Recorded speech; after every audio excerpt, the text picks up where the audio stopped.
Good morning students, welcome to DSEJ Tele classes. Myself Neeraj Sharma, teacher from district Doda. In today's session, we will start chapter number 4 of ninth class political science, and our today's chapter is working of institutions. We will discuss this chapter in two parts, and in this part 1 we will discuss the basic concept of the institutions, right? And our major objectives are how major decisions are taken and implemented in our country. Role of major institutions: legislature, executive and judiciary. How these institutions together carry on work of government. So, keeping in view these objectives, let us proceed further to see how we can conceptualize these concepts. What we mean by the institutions, what are the major institutions in our country, we will get to know about this by the end of this chapter, right? So in the previous session we studied about democracy, where we came to know that democracy is a form of government where rulers are elected by the people, right? Then we also came to know that these rulers are accountable to the people and they have to frame laws and policies and programs for the welfare of the people. So in this chapter we will come to know about how these rulers work, which institutions are required to make laws, right? And how, what is the procedure and provisions for making laws, what are the limitations and jurisdictions of these three major institutions which we are going to discuss about, right? So let us start with an example of an Government of India's order which was issued in 1990, and it is displayed in your book also, NCERT book जो आपकी ninth class की book है उसमें ये first या second page पे displayed है. इस ऑर्डर में जो है रिजर्वेशन दी गई थी 27% लोगों को which belong to socially and educationally backward classes, right? And this order was issued on 13th of August 1990, right?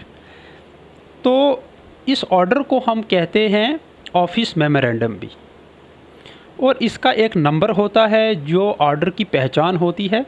तो इस ऑर्डर का भी जो है मैंने यहाँ पे नंबर जो है वो डिस्प्ले किया है, दैट इज़ 36012/31 एक्स्ट्रा.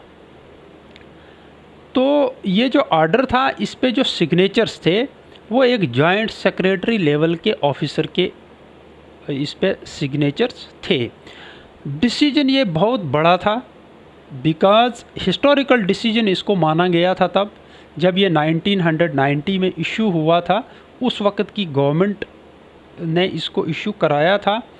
तो इसमें 27% रिजर्वेशन जो थी वो socially and educationally backward classes के लोगों को दी गई थी, राइट?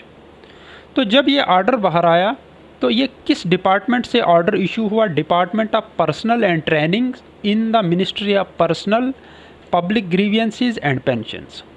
तो ये ऑर्डर के बारे में थोड़ा बहुत रेफरेंस था.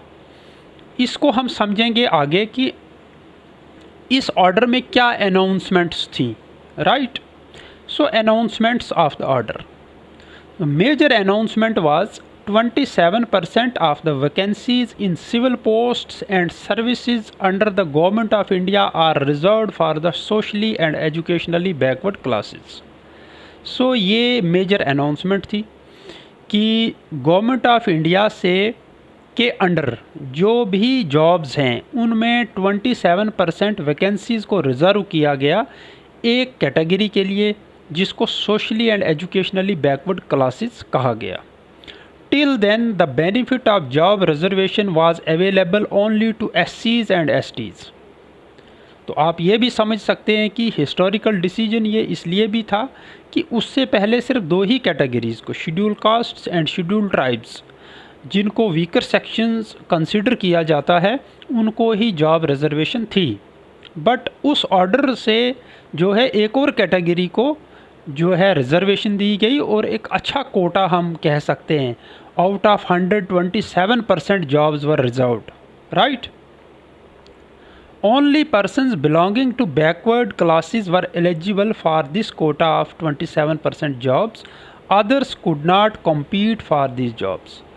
So ये उस आर्डर की जो है मेजर अनाउंसमेंट्स थी कि इस 27% के कोटा में सिर्फ socially and educationally backward classes जो हैं वही अप्लाई कर सकते थे, उनका ही आपस में कंपटीशन होता। उससे बाहर की कोई भी कैटेगरी जो है उसके लिए एलिजिबल ही नहीं थी अप्लाई करने के लिए, राइट। तो आप समझ गए कि एक गवर्नमेंट ऑर्डर के बारे में हम डिस्कस कर रहे हैं।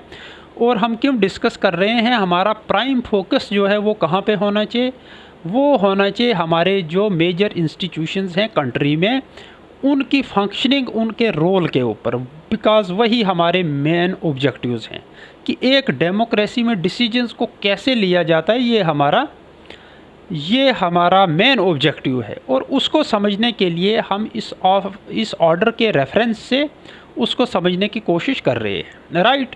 तो एक ऑर्डर जो है वो ऑफिस मेमोरेंडम कह लीजिए, ऑर्डर कह लीजिए, जो गवर्नमेंट ऑफ इंडिया ने इशू किया था, हम उसके रेफरेंस से इस चीज़ को समझना चाहते हैं। सो ये अनाउंसमेंट थी।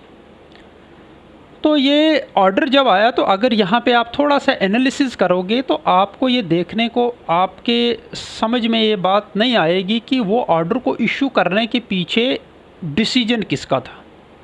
क्या वो decision the officer who signed it was the decision of him? ये पहली क्वेरी है हमारी कि जो जॉइंट सेक्रेटरी लेवल के ऑफिसर ने उस ऑर्डर के ऊपर हस्ताक्षर किए, तो क्या डिसीजन भी, निर्णय भी उनका ही था या उन्होंने सिर्फ साइन किए थे?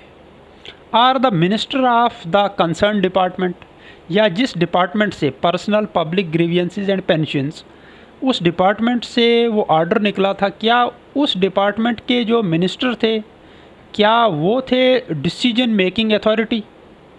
Are the prime minister of the country was the decision making authority? So ये क्वेश्चंस हैं हमारे पास कि वो जो 27% रिजर्वेशन मिली socially and educationally backward classes को, वो decision in reality, in practice किसका था? तो ये हमको इसमें समझना है। So let us know about it. Government of India appointed the second backward classes commission in 1979 headed by BP Mandal to determine the criteria to identify the socially and educationally backward classes in India, right? तो 1979 की बात है। उस वक़्त की government, union government ने एक commission बनाया जिसका हेड जो है BP मंडल को बनाया गया और उनको ये काम दिया गया कि आप क्राइटेरिया फिक्स करिए कि किन लोगों को socially and educationally backward classes की कैटेगरी में जो है कंसीडर किया जाए। अब ऐसा भी नहीं है ना कि गवर्नमेंट किसी को भी रैंडमली किसी कैटेगरी में इंक्लूड करे या एक्सक्लूड करे, उसके लिए एक फिक्स्ड क्राइटेरिया होता है। तो कमीशन बना 1979 में under the leadership of BP Mandal, right. और इसीलिए चूँकि इसके हेड BP मंडल थे, इसलिए इस कमीशन को जो है मंडल कमीशन के नाम से भी ये पॉपुलर हुआ। The Mandal commission, what did they do? उन्होंने उस पर काम करना शुरू किया और उसके बाद उन्होंने अपनी रिपोर्ट सबमिट करी इन 1980। उन्होंने यूनियन गवर्नमेंट को रिपोर्ट सबमिट करी। The Mandal commission submitted its report in 1980 and made many recommendations. तो उन्होंने बहुत सारी रिकमेंडेशंस करी। One of these was 27% of government jobs be reserved for socially and educationally backward classes. तो उसमें उन्होंने एक रिकमेंडेशन ये भी थी कि 27% जॉब्स जो हैं वो रिजर्व्ड होनी चाहिए इस कैटेगरी के लिए जो नई कैटेगरी आइडेंटिफाई हुई थी। socially and educationally backward class, right? The report and recommendations were discussed in parliament but not implemented. तो बीपी मंडल जो हेड थे उसके उन्होंने रिपोर्ट सबमिट कर दी 1980 में, एक साल के अंतराल में ही उन्होंने ऐसा कर लिया। फिर उस रिपोर्ट पे डिस्कशंस और डिबेट्स हुई पार्लियामेंट में, बट उनको इम्प्लीमेंट नहीं किया गया जो उन्होंने रिकमेंडेशंस दी थी। So then came the Lok Sabha elections of 1989। तो हम समझने की कोशिश करेंगे कि ऑर्डर इशू कैसे हुआ, उसी की बैकग्राउंड में हम बात कर रहे हैं। तो 1980 में रिपोर्ट सबमिट हुई और 1989 में लोकसभा इलेक्शंस जब आए, तो 9 साल के बाद की हम बात कर रहे हैं। तो इन 9 सालों में क्या हुआ, इन 9 सालों में ऑफ एंड ऑन वो ऑर्डर को, वो रिकमेंडेशंस को जो है पार्लियामेंट में डिस्कशंस उसके ऊपर हुई, डिबेट्स उसके ऊपर हुई, बट कोई भी गवर्नमेंट जो पावर में थी वो कन्विंस नहीं हुए और उन्होंने उन रिकमेंडेशंस को इम्प्लीमेंट नहीं किया, राइट। इसलिए 9 साल तक वो वैसे ही रहा as it is. Then came the election of Lok Sabha. तो लोकसभा के इलेक्शंस आए 1989 के, राइट। तो जनता दल एक पार्टी है, उन्होंने अपने मैनिफेस्टो में इस चीज़ को हाईलाइट किया कि if they are voted to power they will implement the recommendations of the Mandal commission. तो जनता दल ने अपने मैनिफेस्टो में ये बताया, right. Janata Dal when won the election and VP Singh became prime minister. और लकीली क्या हो गया कि जनता दल उस बार वो सिंगल लार्जेस्ट पार्टी थी, उनके लीडर थे वीपी सिंह जी, तो वो चीफ मिनिस्टर, वो प्राइम मिनिस्टर इंडिया के बन गए, right. And on 6 August 1990 the union cabinet took a formal decision to implement Mandal commission report. तो जैसा कि उन्होंने प्रॉमिस किया था अपने मैनिफेस्टो के द्वारा, तो उस बात को, उस कमिटमेंट को पूरा करते हुए उन्होंने 6 अगस्त 1990 को एक कैबिनेट डिसीजन किया और उसमें उन्होंने फॉर्मली ये डिसाइड कर लिया कि मंडल कमीशन की रिकमेंडेशंस को इम्प्लीमेंट किया जाए, right. Next day prime minister VP Singh informed both the houses of parliament. तो पार्लियामेंट के दोनों हाउसेज को, लोकसभा और राज्यसभा को, दूसरे दिन वीपी सिंह जी ने वहाँ पे अनाउंसमेंट्स की, उनको इन्फॉर्म किया। The decisions of the cabinet was sent to the department of personal and training. तो फिर कैबिनेट का जो डिसीजन हुआ था उसको इस डिपार्टमेंट को भेजा गया, department of personal and trainings को, right. The senior officers of the department, personnel and training department के जो सीनियर ऑफिसर्स थे, they drafted an order and took the approval of the concerned minister. उन्होंने एक order बनाया, draft किया, लिखा, type किया, right. And then they sought the approval of their concerned minister, okay. An officer signed the order on behalf of the union government. तो एक officer ने उस पर साइन किया on behalf of union government, अपनी authority से नहीं किया, but on behalf of union government उन्होंने उस पर साइन किया। तो इस तरीके से वो ऑर्डर इशू हुआ, जो हमने ऑर्डर जिसका हम रेफरेंस दे रहे हैं, जो अभी तक हम डिस्कस कर रहे थे। तो अब हमने क्या ऑब्ज़र्व किया, ये ऑब्जर्वेशंस इम्पॉर्टेंट हैं। दस this order memorandum was a culmination of a long chain of events. तो हमने पहली ऑब्जर्वेशन तो हमारी ये होनी चाहिए कि ऐसा नहीं है कि जनता दल की गवर्नमेंट बनी तो उन्होंने एकदम से इस डिसीजन को कर लिया। No, it was in progress since 1979 when the Mandal commission was formed, right. Then they submitted the report in 1980, okay, and for 10 years these recommendations जो हैं इनके ऊपर डिस्कशंस और डिबेट्स पार्लियामेंट में हुई, बट कोई गवर्नमेंट कन्विंस नहीं हुई इनको इम्प्लीमेंट करने के लिए। एंड फाइनली जनता दल जो है वो कन्विंस हुई और उन्होंने एक कैबिनेट डिसीजन करके इनको इम्प्लीमेंट किया। तो हम ये कह सकते हैं कि ये एक लंबी चैन से होके गुज़रा और तब जाके इस पे फाइनल डिसीजन लिया गया। बिकॉज़ आपने पहले चैप्टर से ही हम पढ़ रहे हैं कि डेमोक्रेसी में क्विक डिसीजंस नहीं होते हैं, इसको एक डेमोक्रेसी का ड्रॉबैक भी माना जाता है, राइट, कि इसमें डिसीजंस को काफ़ी लंबे अरसे तक उनके ऊपर सोच विचार किया जाता है। And the same thing happened here, it took almost 10 years to get the recommendations of Mandal Commission implemented. Several authorities were involved in its issuance. तो दूसरी चीज़ यहाँ हमको ऑब्ज़र्व करने को क्या मिली कि इसमें कोई एक अथॉरिटी नहीं थी इस ऑर्डर के इशू करने में। इसमें मंडल कमीशन के हेड भी थे और उनके मेंबर्स भी थे, राइट। उससे पहले जो लोगों का पब्लिक ओपिनियन था, जहाँ से ये आवाज़ उठी थी कि हमको रिजर्वेशन दी जाए, वो लोग भी इसमें रिस्पॉन्सिबल थे। फिर उन लोगों के जो रिप्रेजेंटेटिव्स थे, इलेक्टेड रूलर्स थे, जिन्होंने पार्लियामेंट में इस बात को हाईलाइट किया, इस इशू को रेज़ किया, राइट। तो जिन्होंने पिछले 10 साल से उसके ऊपर डिस्कशंस और डिबेट्स कराई, वो लोग भी इसमें इन्वॉल्व थे, राइट।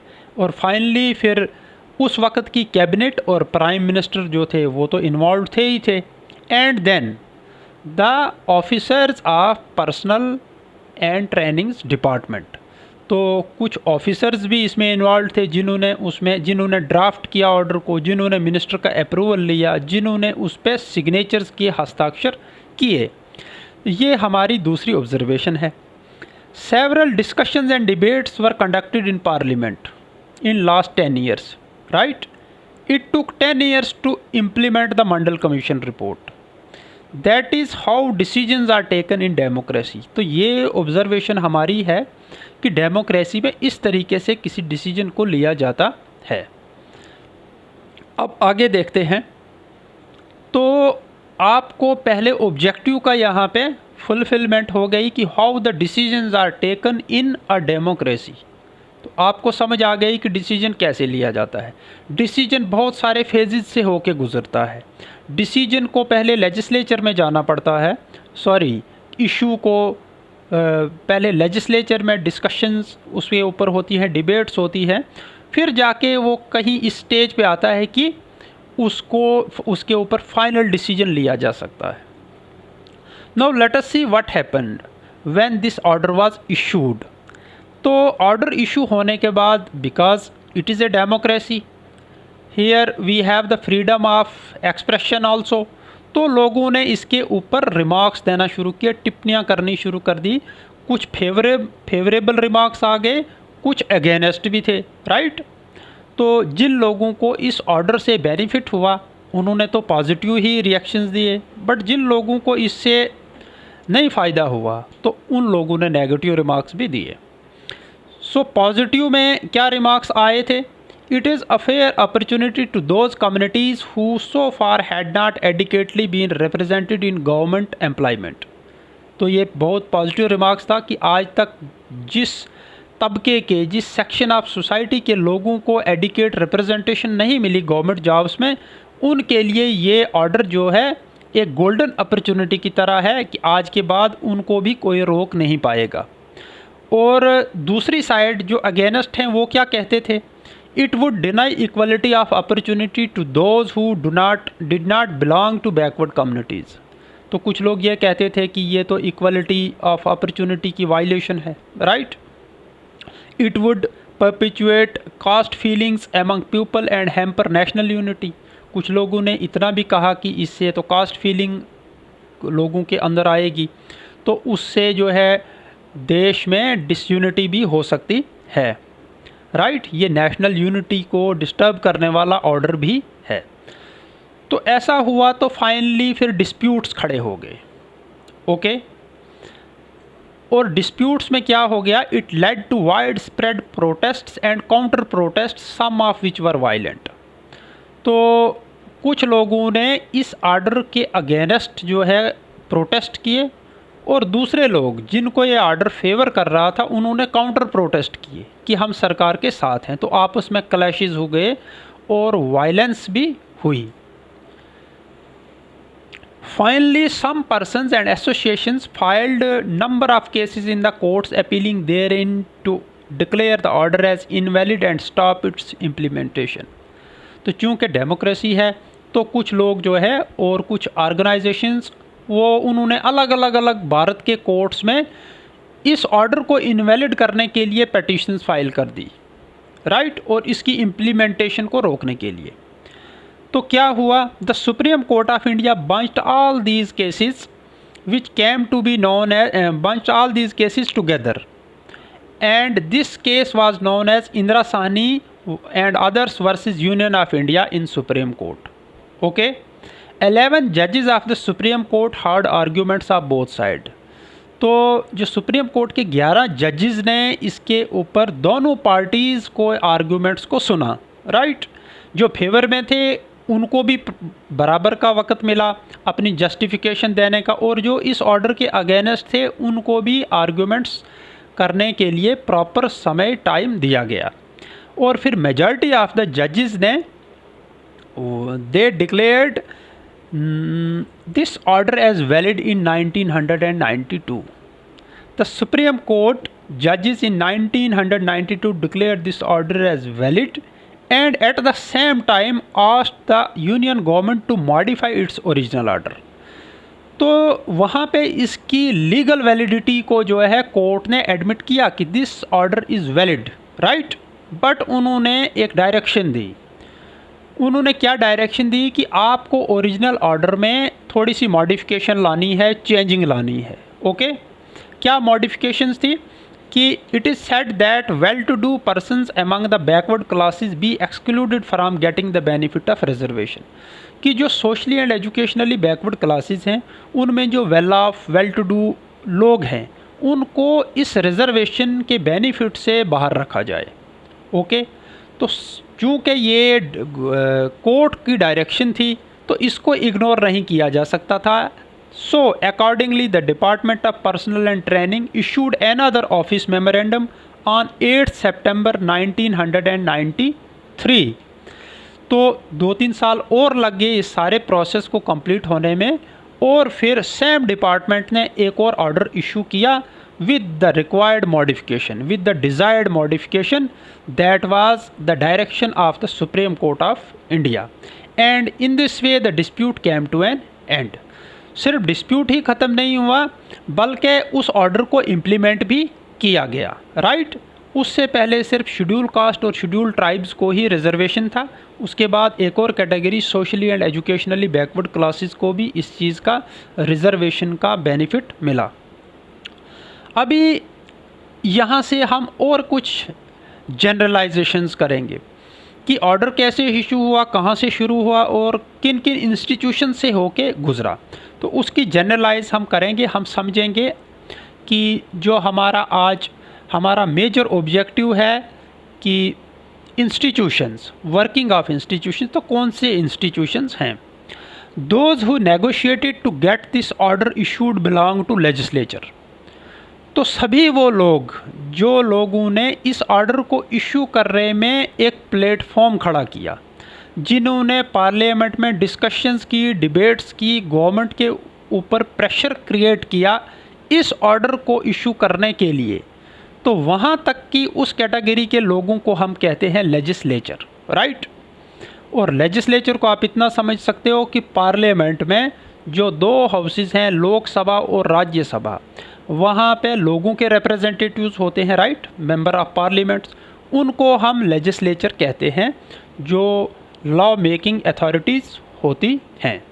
तो यहाँ पे हालांकि कैबिनेट डिसीजन हुआ था, आप हैरान होंगे कि यहाँ पे तो लोकसभा राज्यसभा का कोई बिल तो पास हुआ नहीं, बट जो पीछे 10 साल की प्रैक्टिस थी उसमें तो लेजिस्लेटर्स का ही रोल था, उसमें तो मेन काम लेजिस्लेचर में ही हुआ कि जहाँ पे इसके ऊपर, इस ऑर्डर के ऊपर डिस्कशंस हुई कि क्या हम मंडल कमीशन रिकमेंडेशंस को उनको हम एक्सेप्ट करें या नहीं करें, क्या उनको फाइनल उसके ऊपर कोई डिसीजन लें या नहीं लें, क्या उसकी सारा उसके प्रोस एंड कॉन्स को देखा गया।